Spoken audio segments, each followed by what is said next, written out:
ஒண்ணுமே இல்லாம மருந்து கொடுத்துருக்காங்க. அது வெறும் மழை தண்ணி போற காவா, அல்ல மழை தண்ணியா போகுது. எப்ப பார்த்தாலும் வெறும் கழிவு இருக்கும் தான் ஃபுல்லா இதுல போகுது. இது எந்த ஸ்டெப்பும் எடுக்க மாட்டாங்க இங்க.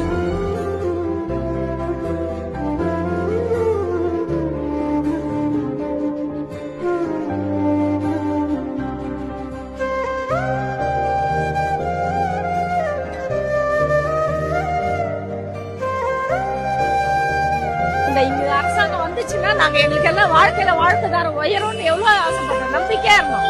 இப்ப எங்க எல்லாருமே தனியாருன்னு சொன்னா இத்தனை வருஷம் சேர்ந்து நாங்க உழைச்சதுக்கு என்ன ஆகும் பலன்?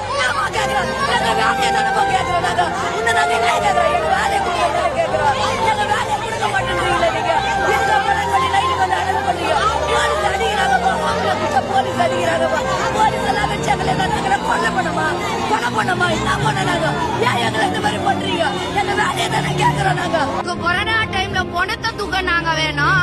நான் ஏசி ரூம்ல ஏசி கார்ல ஒண்ணு கேவ்ல இருக்கும் போது வீல கைய வச்சாதான் நாங்க சோத்துல கைய வைக்க முடியும். எங்களுக்கு எப்படி இருக்கும்? போட்டு வேணும். நான் உங்களுடன் முதல்வர் வந்து எட்டி பாத்துறாத.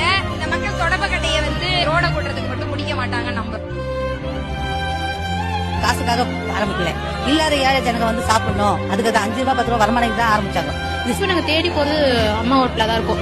அவங்க அம்மா இல்லனாலும் அவங்க கண்டிப்பா வந்து இருந்திருந்தாங்கன்னா இதை க்ளோஸ் பண்ண விட்டுருக்க மாட்டாங்க.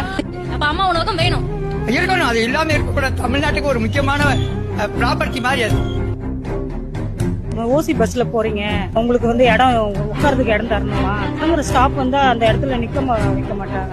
இருங்க, ஓசில தானே போறீங்க, கொஞ்சம் நடந்து போக கூடாதா அப்படின்லாம் கேக்குறாங்க. அது வந்து கொஞ்சம் தொடக்கருவா தான் பேசுறாங்க. கண்டிப்பா ஓசில தானே போறீங்க, நடந்து போனாங்கன்னா உட்காந்து தானே வந்தீங்க அப்படி. இந்த முட்டா ஜனங்க கலாம் வந்தா மாறிடும், கெஜ்ரிவால் வந்தா மாறிடும், நம்பிக்கையில வாழ்க்கையை விட்டுட்டு இருப்பாங்க.